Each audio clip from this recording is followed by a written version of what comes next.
as flores.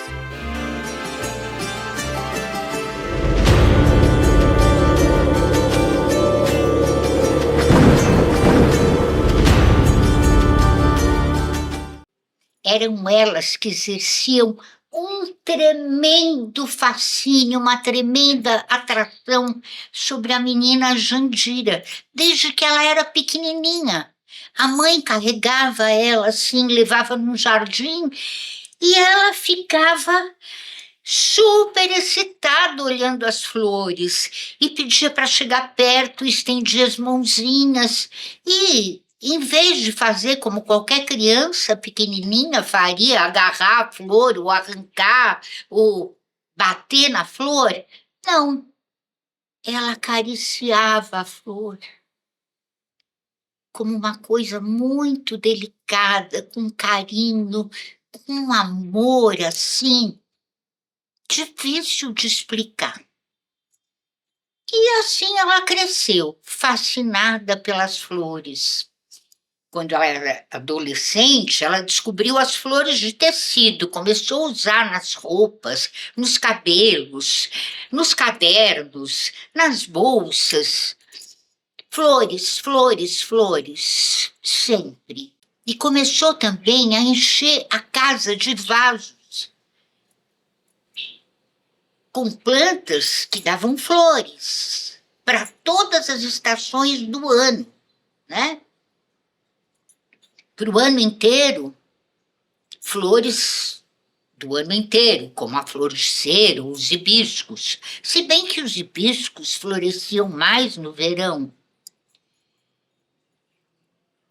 Azaleias, flores de maio para o outono.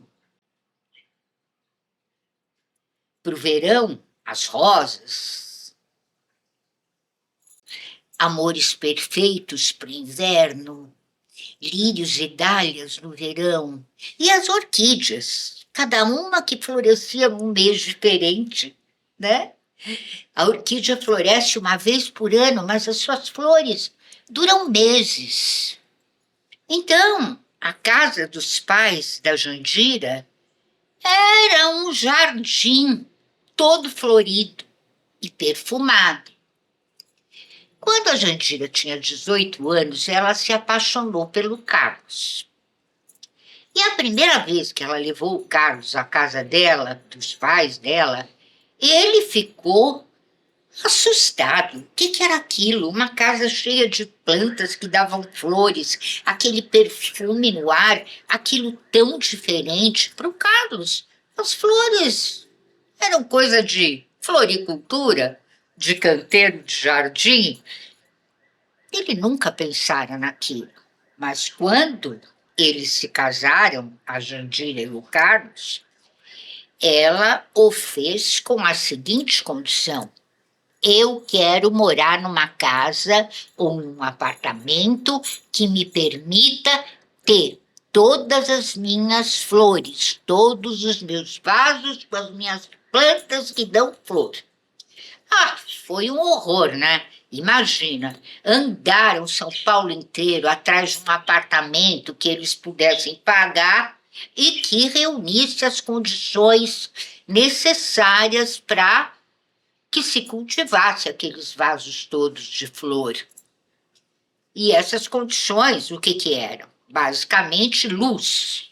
Sem luz, não existe flor. E eles acabaram achando um apartamento pequeno, num prédio pequenininho, no Bexiga, 8 andares só. E o prédio era estreitinho assim, então os apartamentos iam daqui até aqui, né? E tinham 2 fontes de luz. Janelas que davam para o leste, janelas que davam para o oeste. Parecia uma casa.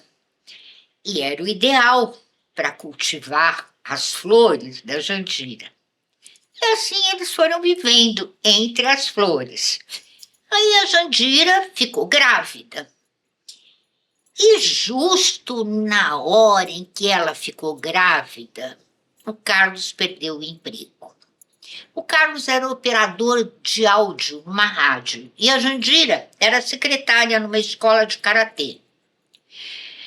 E ele simplesmente perdeu o emprego num corte que teve na rádio. Ele trabalhava lá há 4 anos, mas, diferentemente de quase todas as rádios e televisões, aquela rádio era de um político. E ele não queria saber de ter funcionários PJ, pessoa jurídica, como a maioria das TVs e rádios fazem, para escapar dos encargos da CLT, né? Na verdade é isso. Mas aquele político não queria isso, então ele registrava os funcionários na CLT, para a sorte do Carlos, que perdeu o emprego, mas tinha seguro-desemprego, recebeu todos os seus direitos, fundo de garantia, etc. e tal. Então, eles estavam tranquilos, pensavam. Até o bebê nascer, o Carlos já arrumou outro emprego e nós não vamos ter problemas financeiros. E a vida foi indo. E o Carlos ficava no computador o dia inteiro procurando emprego, ia nas entrevistas quando chamavam ele, o que não era muito frequente. E foi se aprimorando, assistiu vários vídeos tutoriais para fazer o melhor currículo possível. E foi fazendo, mas não conseguia nada. E passaram-se os 9 meses da gravidez da Jandira. Ela estava para ter a criança e nada do Carlos conseguiu um emprego. Ele já estava ficando muito deprimido. Começou a tomar cerveja à tarde. Mas a cerveja era cara, né? Aí ele mudou para caipirinha, um limãozinho, uma cachaça mais barato. E começou a beber muito. E a Jandira começou a ficar preocupada. Aí ela teve o bebê, que era uma menina, em quem ela pôs, é claro, o nome de flor, Daisy. E a menina era linda, eles estavam felizes com a filha, mas quando a Jandira parou de trabalhar, porque estava na licença maternidade, é que ela percebeu o quanto o Carlos andava deprimido e chateado com aquela história de não conseguir emprego. Aí veio aquele tempo do resguardo, antes do parto, eles já não estavam fazendo amor, porque ele tinha medo de machucar o bebê, e ele também estava deprimido. E foi o ginecologista da Jandira que explicou para ela que a depressão levava à perda do desejo, à perda da libido, e que era uma bola de neve, um círculo vicioso. Quanto mais deprimido, menos desejo. Quanto menos desejo, quanto menos amor, mais deprimido. Uma coisa puxava a outra. E a Jandira ficava lá, sozinha na cama, louca de desejo, e o Carlos fingia que não era com ele, virava para o outro lado e dormia. Aí, uma noite dessas, que ela estava muito triste com essa situação, ela teve um sonho. Um sonho muito estranho. Ela sonhou que ela era um bicho comprido. Um bicho muito comprido. Uma cobra, talvez. Não, não era uma cobra. Então, era um verme. Uma lagarta que se arrastava na lama e que entrava às vezes debaixo da terra para subir de volta, e entrava e subia, voltava para a terra, e assim a lagarta, que era ela, Jandira, foi indo até encontrar um tronco de árvore, e foi subindo, subindo, subindo, se pendurou num galho e ficou lá. E no sonho passou muito tempo, algumas semanas, e a lagarta, a Jandira, pendurada no galho. Ela, dormindo e sonhando, sentiu que o seu corpo inchava, inchava, inchava, como se fosse explodir. E no sonho, explodiu mesmo. E ela se viu de uma lagarta gordinha se transformar, passar pela metamorfose e se transformar numa coisa, num corpo fininho com duas anteninhas, e dos seus ombros surgiram duas asas maravilhosas. E ela se viu borboleta, uma borboleta linda, colorida, pousada num manacá.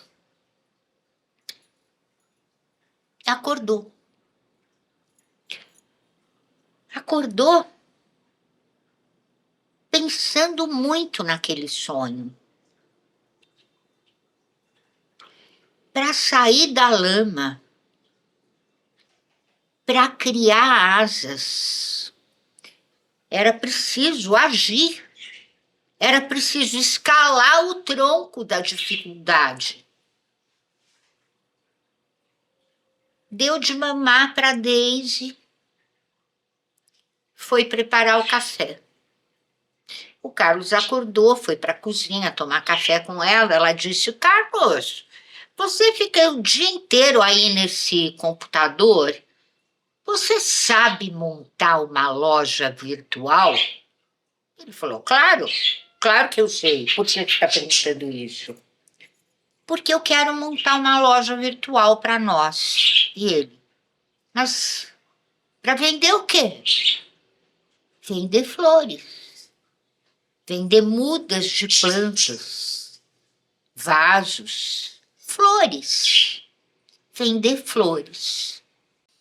E foi assim que a Daisy cresceu, acompanhando a prosperidade da Jandira e do Carlos, dos seus pais, que primeiro tiveram um grande sucesso com a sua loja virtual. Despachavam mudas de flores para o país inteiro. E depois montaram uma casa linda, com produtos para jardinagem, né? E flores, claro, vasos, mudas, flores e mais flores. Depois abriram franquias pelo Brasil afora e foram enriquecendo. E a Jan ria, porque ela sabia que numa outra vida ela tinha sido uma borboleta. Mas antes de ser borboleta, uma lagarta que se arrastava na lama e que teve coragem de subir o tronco e se transformar, como queria a natureza, numa linda borboleta.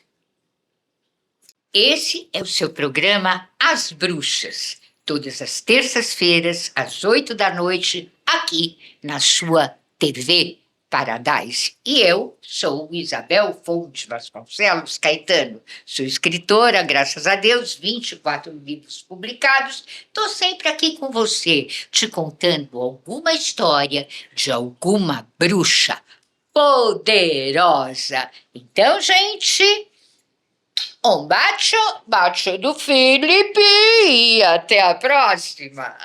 Tchau.